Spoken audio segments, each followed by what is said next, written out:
Good evening, students. So children, in the previous video we did the first 8 lines and now we'll proceed from there. I am reading out the lines we have done till here.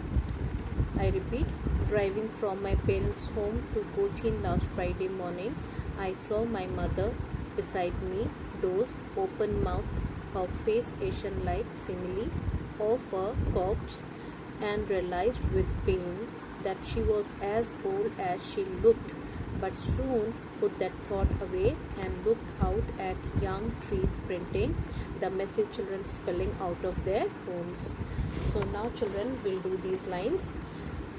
But after the airport security check, standing a few yards away, I looked again at her van, pale as a late winter's moon, and felt that old familiar ache, my childhood's fear. So now children, in these lines, the poet says that for some time you can shift your thoughts in another direction, but it will not be for all the time. So you have to bounce back to the realities and the challenges of life, and you have to face it. That's a very temporary relief. So here again, when she stands at the airport check, there she again has a look at her mother, like trying to bid bye to the mother. She looks at the mother and again she sees the same van, pale as a late winter's moon.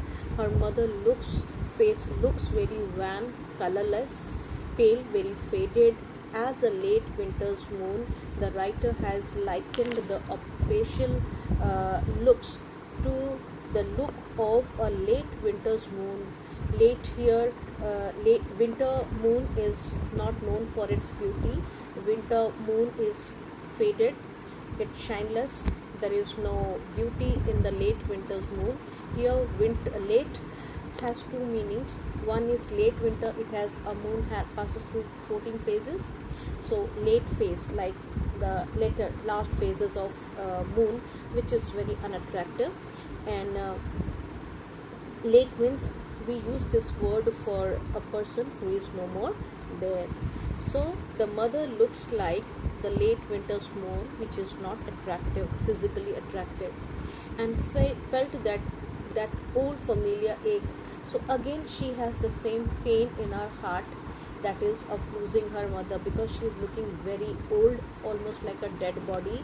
So again the pain rises in our heart, and that childhood's fear, like when we are small, when our mother goes somewhere, like in our school also we have seen like tiny tot children, when they get the admission in the beginning, they cry a lot, they make a lot of noise, because they fear that maybe this is the last meeting between them and they are not going to meet their mother. So they cry a lot.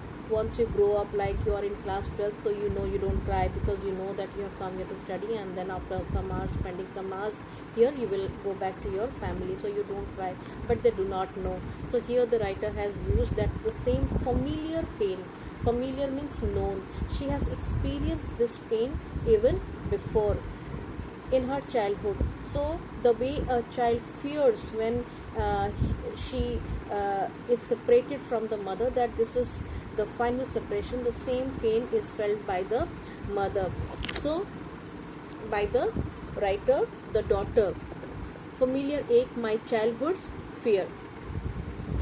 So now children, let us hear. I have told you that late winter moon is a simile, where the writer has drawn a comparison between the face, the beauty of the mother to the beauty of the late winter's moon. Both are absent, both are missing. Neither the mother nor the late winter's moon is attractive. So now children, let us come to the next lines.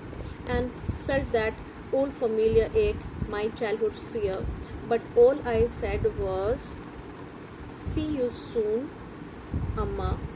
All I did was smile and smile and smile. So children, here when you have a lot of pain, you want to say something, you want to express something, but unfortunately here the daughter cannot show her pain.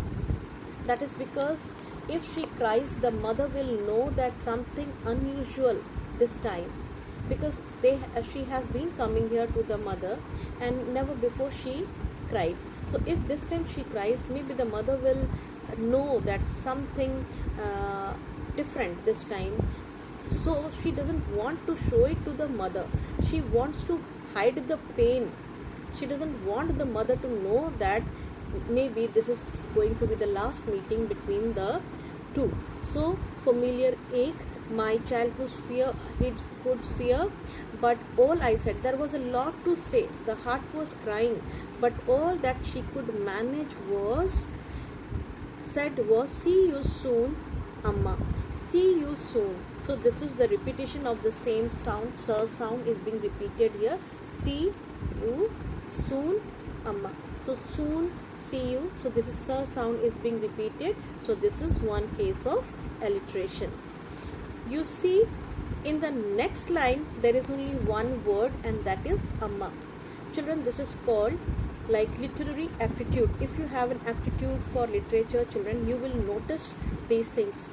In one line there is only one word, Amma, because this is the most important word of the poem, Amma, because she used to call her mother Amma. Soon, Amma. Here again the writer has used contrast, because there was a lot to say, but she could not say a single word, because she had to hide her emotions, because she had to hide her tears. And then last you see, all I did was smile and smile and smile. So the same word smile has been repeated thrice. Smile and smile and smile. So children, here it is repetition, because the same word has been repeated thrice.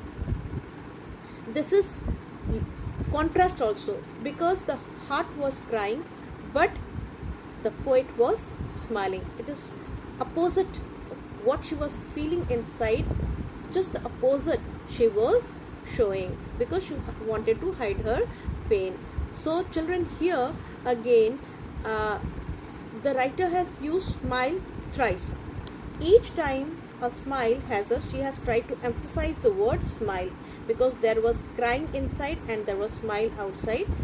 Here the three smiles again have three meanings. First smile is when she thought about the memories, the pleasant memories, the happy recollections. She smiled, thinking of the good days and everything that was in the past. Second smile was, the first time was she recollected and she realized that yes, in the present. Second smile, she realized that now the things have changed. Now she can lose her mother any time. She knows the reality, and it is the present. The present is very painful, and she has a guilt also, because like every daughter, every son wants to do the utmost he can do for his parents. He wants to be with his parents. We want to be with our parents, do for our parents, but for some reason sometimes we cannot do. That leaves a guilt in our beings, in ourselves. We have this guilt that what I should have done, I could not.